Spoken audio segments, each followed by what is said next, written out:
Enchufados a la Asamblea, un programa que conecta a la ciudadanía, a la sociedad civil y a los asambleístas. Participa y conoce más sobre Transparencia legislativa, coyuntura nacional, participación ciudadana y rendición de cuentas. No te desenchufes. Súbele el volumen y quédate con nosotros. Un programa del Observatorio Legislativo. Iniciativa de la Fundación Ciudadanía y Desarrollo.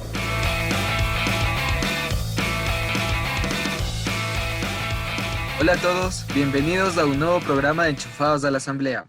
Soy Roger Celi y estoy con Claudia Vega todos los viernes a las 9 de la mañana por la radio de la Asamblea Nacional. ¿Qué tenemos preparado para el programa de hoy, Clau? Hola Roger, hola amigos y gracias por una semana más de sintonía en Enchufados a la Asamblea. Hoy estaremos conversando sobre datos abiertos y lucha contra la corrupción. Para eso estaremos en la entrevista con Agustina De Luca. Ella es directora de comunidad en la Carta Internacional de Datos Abiertos. Y junto a ella construiremos nuestra asamblea ideal de esta mañana. Así que no se desenchufen, suban el volumen y quédense con nosotros. En casa. Estás escuchando Enchufados a la Asamblea. Para construir juntos un parlamento abierto. Ustedes se preguntarán, ¿qué son los datos abiertos?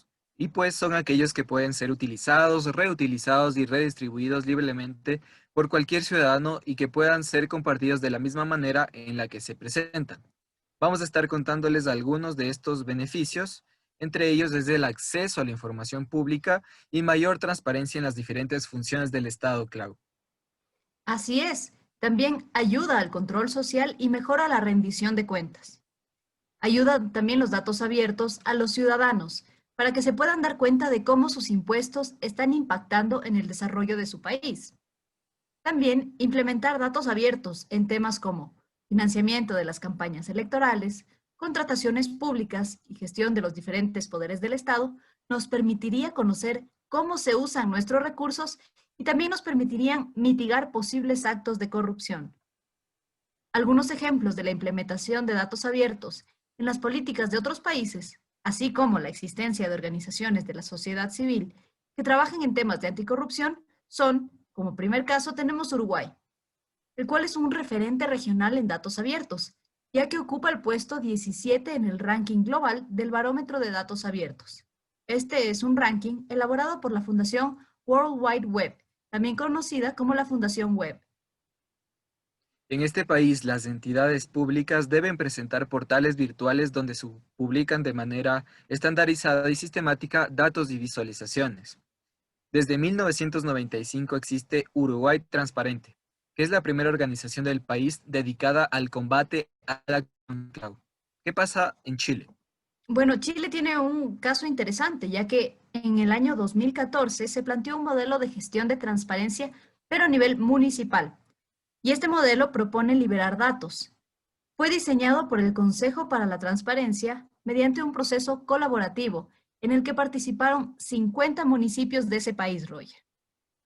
También 16 organizaciones de la sociedad civil promovieron el Observatorio Anticorrupción a nivel municipal, que trabaja en temas como probidad y fortalecimiento de municipios, reformas al sistema de compras públicas, concesiones y gasto en defensa de persecución, sanción penal de la corrupción y transparencia y acceso a la información pública. Cuéntanos, por favor, también, Roger, un poco sobre lo que sucede en nuestro país.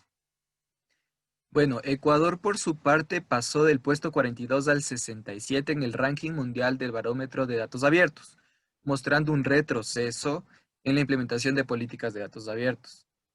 Desde 2018, Ecuador es miembro de la Alianza por el Gobierno Abierto, iniciativa internacional que busca la promoción de la transparencia, participación ciudadana, colaboración y rendición de cuentas, mediante la intervención de la ciudadanía en la toma de decisiones públicas.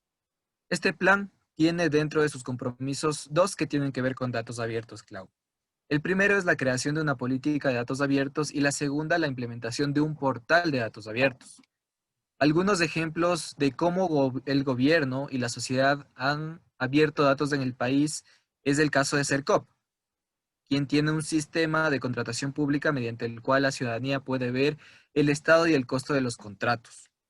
Estos datos están publicados y pueden ser descargados según estándares de Open Contracting Partnership o mejor conocida como OCP por sus siglas, Clau.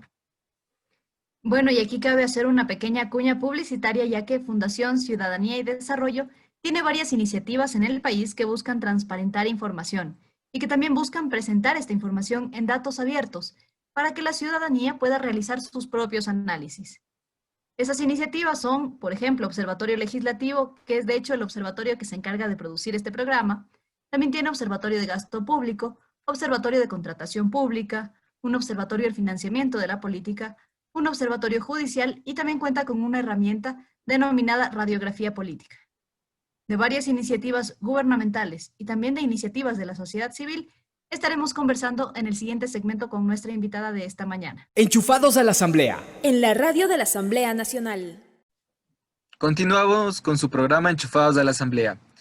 Hoy tenemos como invitada a Agustina de Luca, quien es licenciada en Ciencia Política por la Universidad de Buenos Aires y posee una larga experiencia en el sector social, apoyando procesos de incidencia y fortalecimiento democrático basados en la transparencia y rendición de cuentas. Actualmente se desempeña como directora de comunidad en la Carta Internacional de Datos Abiertos. Hola Agustina, bienvenida y gracias por estar en Enchufados a la Asamblea. Hola, ¿qué tal? Buen día a todos. Muchas gracias por la invitación. Hola Agustín, es un gusto contar contigo en la cabina virtual a través de Enchufados a la Asamblea. Te comento que en el primer segmento, junto con Roger, estábamos conversando un poco sobre datos abiertos, pero nos gustaría que tú nos expliques un poco más sobre esto.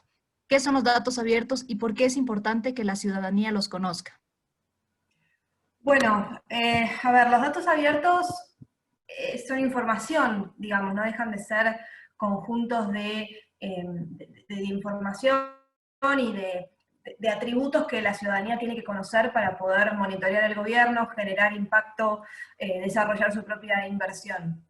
Los datos abiertos tienen una característica que no es cualquier tipo de información, sino que tienen que estar estructurados y delimitados de cierta manera. Básicamente son datos que pueden ser accesibles por cualquier persona, en cualquier lugar, en cualquier momento, y que tienen que tener una serie de características técnicas que permiten que sean procesados por máquinas, básicamente. Tienen que ser unos formatos específicos programáticos, digamos un PDF, por ejemplo, no es un dato abierto. Un documento en Word no es un dato abierto. Esto tiene que estar en CSV, en JSON, en RDF, en una serie de atributos técnicos que permiten que otras máquinas puedan procesarlos y generar visualizaciones, cruces de datos y demás. Pero además tienen que estar estructurados, tienen que estar limpios, tienen que ser de buena calidad, tienen que estar actualizados, bueno, hay una serie de requisitos. Vamos entrando en contexto sobre la importancia de los datos abiertos. Por ejemplo, el reporte del Barómetro de Corrupción Global de Transparencia Internacional de 2019 señala que más de la mitad, es decir, el 53% de todos los ciudadanos piensan que la corrupción aumentó en los últimos 12 meses, mientras que solo el 16% piensa que disminuyó. ¿Por qué existe esta percepción ciudadana y cuál es la relación con la importancia de que existan datos abiertos, Agustín? Bueno, a ver, creo que es multicausal la apatía y la sensación de disconformidad de los ciudadanos en el mundo y en América Latina en particular con sus gobernantes. Entre muchas razones, una puede deberse a la falta de información y a la falta de datos sobre la gestión de gobierno, o tal vez no falta, pero sí tergiversación en muchos casos, o ocultamiento de datos. Después hay un montón de otras características respecto al sistema electoral, a la independencia de la justicia, a la falta de regulación específica para el seguimiento de causas, para la obligación de declarar patrimonio e intereses, digo, bueno, qué sé yo, es multicausal. En particular, creo que el contar con información o contar con datos que nos permitan conocer más sobre la gestión de gobierno, sobre qué se compra, a cuánto se compra, a quién se le compra, qué patrimonio tienen nuestros funcionarios, cuál es la evolución patrimonial a lo largo del tiempo en el cual ejercen la función pública, los conflictos de interés que pueden tener, digo, tenemos funcionarios que vienen del sector privado en muchos casos y que tienen por ahí sus propios clientes o que se relacionan con empresas de algún sector en particular y que luego son intereses que tienen que regular estando en la función pública. Entonces, conocer los distintos intereses, el potencial conflicto de interés que puede ejercer en la función y demás, son todos conjuntos de información que necesitamos poder acceder, que necesitamos conocer como ciudadanos para poder controlar a nuestros gobernantes, para poder elegir de forma más informada, a ver a quién quiero que me represente, qué sector representa, de dónde viene, qué hizo antes, a quién conoce, con quién se puede relacionar después. Entonces, A mí me contar gustaría, esto es clave. sí, a mí me gustaría retomar una de las cosas que dijiste hace un momento, y es que los datos o esta información que nos da la función pública tiene que tener ciertos elementos, como que está en formatos estructurados, que permiten su reutilización, etcétera. Ahora me gustaría tener una pregunta en doble arista. Por un lado, ¿cómo de manera más tangible, quizá con un ejemplo, podemos ver la interrelación entre los datos abiertos y la lucha contra la corrupción? Y por otro lado, ¿la publicación de este tipo de información generaría costos extra para las instituciones públicas? A ver, empiezo por la segunda. Publicar en datos abiertos no es gratis, no es fácil y no es rápido. Y con esto no lo quiero desalentar, porque soy una convencida de la necesidad de contar con datos abiertos sobre la gestión, pero por supuesto que requiere un área específica que esté encargada de limpiar los datos, de recolectarlos, de estructurarlos, de generar estándares dentro del propio gobierno. Digo, hay distintas áreas de gobierno que por ahí manejan los mismos datos, o digamos, no los mismos datos en términos quiero decir, los mismos datos en términos técnicos, pero no en contenido. Digo, un montón de áreas, digo, por lo general se manejan datos respecto a nombre, apellido, dirección, número de teléfono, o números, digamos, de cualquier cosa, identificación fiscal y demás. Poder contar con un estándar adentro del gobierno de cómo se registra cada uno de esos conjuntos de datos, cuáles son los atributos de cada conjunto, permite después que los datos, una vez que se publican, tengan una misma estructura que facilite la interconexión o el análisis por parte de los ciudadanos, empresas, periodistas, programadores, digamos, quien sea. Entonces, poder tener una gobernanza de datos, como se le dice, hacia adentro del gobierno, una persona o un grupo de personas, un equipo, encargado de pensar cómo se da la política de datos adentro del gobierno, es clave. Y esto, bueno, por supuesto, requiere recursos, requiere tiempo, requiere inversión, por lo general incluso son recursos humanos más caros que otros, que en el sector privado están muy bien pagos, entonces el Estado debe poder equiparar esos salarios para tener personal de categoría adentro del Estado, pero digo, por supuesto que requiere de nuevo tiempo y recursos para poder pensar cómo se dan estos estándares, hablar con las distintas áreas de gobierno, estructurarlos de forma en que sean efectivamente de calidad y no estén sucios, como se le dice, antes de publicarlos. Entonces, nada, digo, es importante pensar esto porque es verdad, muchas veces uno dice, bueno, tengo esta información en un PDF de 60 páginas, bueno, extraigo algunos datos, los limpio y los publico. Y es el camino inverso, hay que primero tener los datos, tener como toda la estructura para poder recolectar los datos y contar, y luego se generan distintos productos con esos datos. Algunos van a ser las bases de datos para tenerlos en datos abiertos, otros será un documento con un análisis más contextual y un PDF, otro será una visualización para una comunicación más ágil, pero lo primero es tener los datos en términos crudos. Y después, me faltó la primera pregunta respecto más, y recordámela, pero era respecto al impacto, ¿verdad? Sí, justamente la interrelación entre los datos abiertos y la lucha contra la corrupción. Bueno, los datos abiertos se pueden usar para distintas etapas de la lucha contra la corrupción. Muchas veces lo pensamos desde el lado ciudadano, de, bueno, poder monitorear la gestión y poder ver si hubo una compra mal efectuada, o si se pagó un sobresueldo, o si hubo un enriquecimiento ilícito, digo, ¿no? Como más ex post. Pero también los datos abiertos son útiles para la propia gestión de gobierno, o para las distintas áreas dentro del sector público que intervienen en distintas etapas. Para una auditoría, por ejemplo, es mucho más sencillo, o digamos, es mucho más efectivo hacer una auditoría con una base de datos que se pueda cruzar, que se pueda filtrar, que tenga información estructurada, que hacerlo sobre pliegos y documentos respecto a una contratación o demás, o a una compra, una licitación. Bueno, por supuesto, hay intereses en el medio, y muchas veces en realidad no se abren los datos o no se trabaja en una gestión de datos justamente para dificultar el proceso de investigación y demás. Pero bueno, quiero decir, los datos sirven para afuera, pero también para adentro, para mejorar la gestión, o incluso para la prevención. Si yo ya adentro del gobierno tengo una base de datos, tengo datos mucho mejor estructurados, puedo internamente detectar potenciales focos o levantar lo que se dice en las banderas rojas, respecto a donde hay un potencial conflicto de interés, a donde hay un potencial acto de corrupción, un potencial sobresueldo, o como a lo largo del tiempo, a este sector o esta empresa o en este área estamos gastando más de lo presupuestado, o estamos gastando más de lo que dice el mercado, ¿por qué es esto? Y poder investigar y ver un poco más. Bueno, contarte, Agustina, y también quisiéramos contarles de la ciudadanía, que ayer, 2 de octubre del 2020, se aprobó la Ley Orgánica de la Función Legislativa, con todas sus reformas, las cuales incluyen al Parlamento abierto como modelo de gestión institucional. Y el Parlamento abierto tiene mucho que ver con los datos abiertos. Entonces, Agustina, yo quisiera que les cuentes a nuestros legisladores, porque nos están escuchando, sobre qué es el Open Data Charter o la Carta Internacional de Datos Abiertos. ¿Cuál es su objetivo y cómo la Asamblea Nacional puede avanzar a ser parte de esta carta?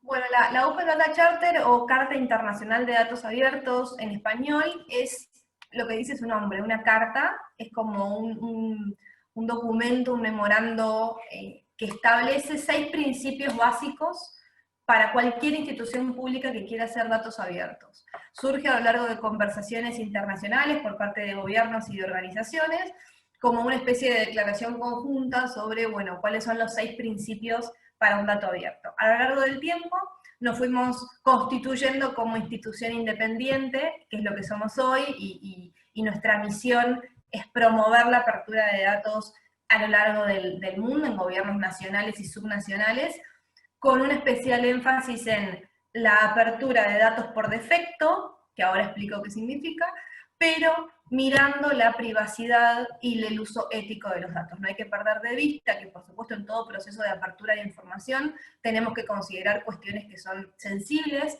ya sea para personas físicas como para el propio gobierno, cuestiones de seguridad o de defensa nacional o de competitividad y demás, pero eso no puede ir en detrimento de una política de transparencia y de acceso a la información pública. Entonces, la Carta, como organización, nucleamos a más de 100 organizaciones y gobiernos de todo el mundo que promueven la apertura de datos, basados en estos 6 principios básicos que les comentaba, que son, el primero es que los datos tienen que ser abiertos por defecto. Como decía recién, esto tiene que ver con la presunción de publicidad de los actos de gobierno. Por defecto se presume que la información que genera el Estado es pública, porque se genera con recursos públicos y por un tema de representación y de republicanismo, digamos, que son actos que los ciudadanos y los habitantes de cualquier país tienen que conocer respecto a cómo se ejecutan los fondos públicos y qué acciones se generan. Después se empieza a pensar en qué de esa información presunta pública se tiene que resguardar para que, pues, por cuestiones que mencionaba recién respecto a la privacidad y demás.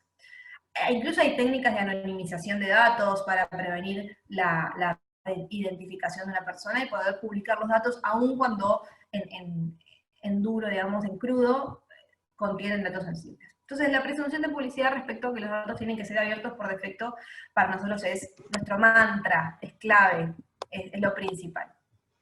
Los siguientes 3 principios tienen más que ver con cuestiones técnicas y los propios atributos de los datos, que es un poco lo que mencionábamos al comienzo, que tienen que ser comprensivos y tienen que ser oportunos, es decir, un dato de hace 3 años no me sirve para poder conocer qué sé yo, la situación ambiental hoy en día. Yo necesito que los datos sean oportunos, que sean del momento en el cual estamos hablando, por supuesto que cada dato va a tener su propia periodicidad de actualización, pero necesito que sean oportunos. Después tienen que ser accesibles y utilizables, tienen que estar disponibles fácilmente, no me sirve si tengo que hacer 38 clics para acceder a una base de datos, tienen que estar fácilmente encontrables, y tienen que ser comparables e interoperables, y esto tiene que ver con lo que mencionábamos antes respecto a la estructuración de los datos, a los estándares, y que se permita el cruce entre ellos. Y los otros dos principios, y con esto llego a los 6, tienen más que ver con el propósito de los datos, que tienen que servir para mejorar la gobernanza y el involucramiento ciudadano, y para un desarrollo inclusivo y la innovación. Es decir, estos datos tienen que servir para que los ciudadanos puedan verlos, puedan mejorar la gobernanza, puedan en un futuro mejorar la confianza y la aprobación de la gestión de gobierno, y a su vez para generar nuevos desarrollos, para generar innovación, para poder generar valor agregado y mejores políticas, en definitiva, respecto a lo que genera el gobierno. De forma inclusiva, tener en cuenta las poblaciones vulnerables, tener en cuenta los sectores más desfavorecidos, que tienen que estar visibles en estos datos. Yo quiero rescatar justamente lo último que acabas de decir, pero también retomando una idea que diste hace un momento, y es que la información, de hecho, es pública, le pertenece a la ciudadanía, y esta es la que tiene el derecho de ejercer un control social sobre el poder estatal. De esa forma, quiero también hacerte de nuevo dos preguntas por dos lados. Por primer lado, ¿cómo logramos empoderar a la ciudadanía para que acceda a estos datos y qué tipo de formación necesita? Porque es innegable que existe en todos los países latinoamericanos una brecha digital bastante grande. Entonces, ¿cómo puede la ciudadanía acceder a esta información? Y también, ¿cómo garantizar que los grupos vulnerables también accedan a esta información? Bueno, a ver, por supuesto, cuando hablamos de datos abiertos, hablamos de datos digitales, ¿no? Porque estamos hablando de cuestiones, como mencionaba antes, de programas informáticos, de distintos estándares, y necesitamos una computadora naturalmente. Entonces, existe una brecha digital muy grande en nuestros países, en América Latina. Entonces, es un aspecto a considerar, y ahí nos metemos con los infomediarios, o con los intermediarios entre el Estado, o quien publica esos datos, y los destinatarios finales. Es muy importante poder trabajar en la construcción de capacidad y en las capacitaciones de estos intermediarios, que muchas veces son periodistas de datos, organizaciones de la sociedad civil, o activistas que tienen los conocimientos y los recursos para poder trabajar estos datos y generar información curada para que puedan acceder personas o que no tienen los recursos o que no tienen los conocimientos técnicos. Digo, yo no soy una programadora técnica, y hay un montón de bases de datos que yo no puedo manejar porque no tengo los conocimientos técnicos. Entonces existen los infomediarios que actúan como intermediarios para quienes no conocemos. Es muy importante poder trabajar entonces con estas personas para su capacitación, para su involucramiento y para poder generar valor agregado sobre ello. Ahora, hay un aspecto importantísimo en este sentido que tiene que ver más con la recolección y con la publicación de datos respecto a la visibilización de sectores vulnerables. Esto que decía al final de mi intervención previa. Tenemos un montón de sesgos cognitivos, tenemos con todo lo que tiene que ver con los algoritmos y la inteligencia artificial, hay un montón de sesgos porque alguien crea ese algoritmo, y uno tiene sesgos por su propia vivencia, por su género, por su educación, por la localidad en la cual vive, por la cultura, por la vivencia, por el colegio al que fue, por los amigos que tiene, por la familia que... ¿no? Entonces es muy importante ser conscientes de estos, que esos algoritmos o que esas... Cuando digo algoritmos, hablo en términos técnicos de un algoritmo, pero también en cualquier proceso de decisión previo, es importante que cualquier metodología sea pública para poder habilitar, saber en qué se está basando cierta decisión, y que después en la base de datos o en la información que se publique exista la desagregación necesaria para poder conocer cómo está afectando cierta política o cierta intervención en algunos sectores en particular. Que haya desagregación étnica, desagregación por género, por región, por nivel de ingresos, por nivel educativo. Digo, eso no, mayor la cantidad de atributos y desagregación necesaria nos permite poder hacer una evaluación posterior respecto al impacto diferencial de cierta política en ciertos sectores. Muchas gracias, Agustina, por tus aportes. Sin duda alguna nos toca seguir a todos trabajando para en todos los países de la región, de ser posible, poder implementar estos estándares de datos abiertos. Pero ahora nos gustaría pasar a un segmento que es un poco más propositivo, un segmento que aporta y se llama Mi Asamblea Ideal. Iniciamos el segmento Mi Asamblea Ideal, Queremos una asamblea transparente que nos permita acceder a su información, que escuche nuestras propuestas. y juntos construir la asamblea que todos queremos. Hola a todos, seguimos con Enchufados a la Asamblea. Ahora vamos a nuestro segmento Mi Asamblea Ideal, en el cual vamos a construir, bueno, en este caso el Parlamento Ideal de Latinoamérica junto a Agustina. La dinámica es súper sencilla, Agustina. Yo te voy a decir una palabra y tú me vas a responder con lo primero que se te venga a la mente. En total vamos a completar 3 palabras y con ello nuestro procesador de palabras patentado, Claudia Vega, va a construir una frase que será el Parlamento Ideal de esta semana. Entonces, entendido, Agustina, ¿estás lista? Sí, estoy nerviosa, pero sí. Perfecto. Si yo te digo empoderamiento, ¿tú qué me dices? Con lo primero que se te venga a la mente, en una sola palabra. Ciudadanía. Perfecto, vamos apuntando ciudadanía. Anticorrupción es la segunda palabra. Igualdad. Perfecto, apuntamos igualdad. Y finalmente, vamos con la palabra compromiso. ¿Qué es lo primero que se te viene a la mente? Social. Social.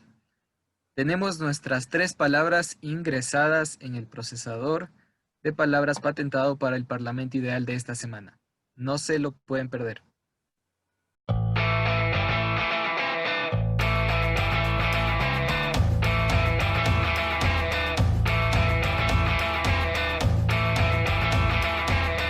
Listo, ya tenemos los resultados de esta mañana. Junto con Agustina de Luca hemos construido el Parlamento Ideal de esta semana.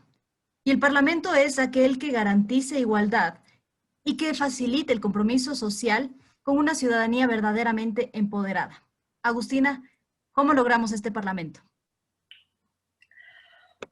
Bueno, a ver, creo que el centro tiene que estar puesto en los ciudadanos y en los habitantes, en este caso del Ecuador.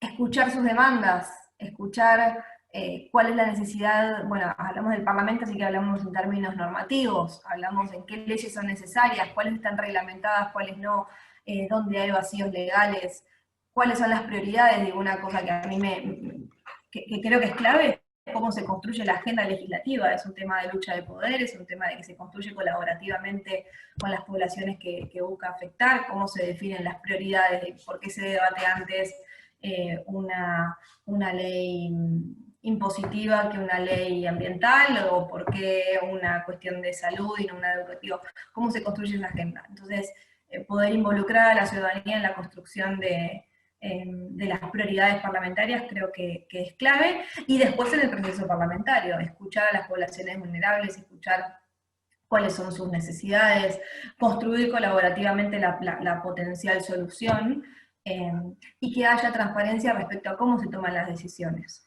con quién se juntan los legisladores, cuáles son sus intereses intermedios, cuál es su patrimonio y su evolución, digo, pero esto no por un tema de saber dónde viven, digamos, o quién tiene la casa más grande, sino porque en definitiva hay intereses atravesados. Como decía antes, todos los legisladores vienen de algún sector, vienen de alguna región, muchos vienen del sector privado, entonces, bueno, ¿qué intereses tienen? Si tienen acciones en alguna empresa, si realizan donaciones, con quién se juntan, digo, todo lo que tiene que ver con registros de lobistas y demás, me parece que es clave para poder conocer el proceso en el cual se forman las leyes y que en definitiva afecta el resultado final. Muchísimas gracias, Agustina, por estar en Enchufados a la Asamblea, y a todos quienes nos escuchan. Muchas No gracias. olviden seguirnos. Gracias, Agustina, y no olviden a todos los que nos escuchan seguirnos en redes sociales. En Facebook nos encuentran como Observatorio Legislativo Ecuador y en Twitter como Ojo a la Asamblea, que es otra forma de estar enchufados a la Asamblea. Hasta la próxima semana. Y esto fue Enchufados a la Asamblea, Un programa que conecta a la ciudadanía a la sociedad civil y a los asambleístas para construir juntos un Parlamento abierto. Un programa del Observatorio Legislativo, iniciativa de la Fundación Ciudadanía y Desarrollo.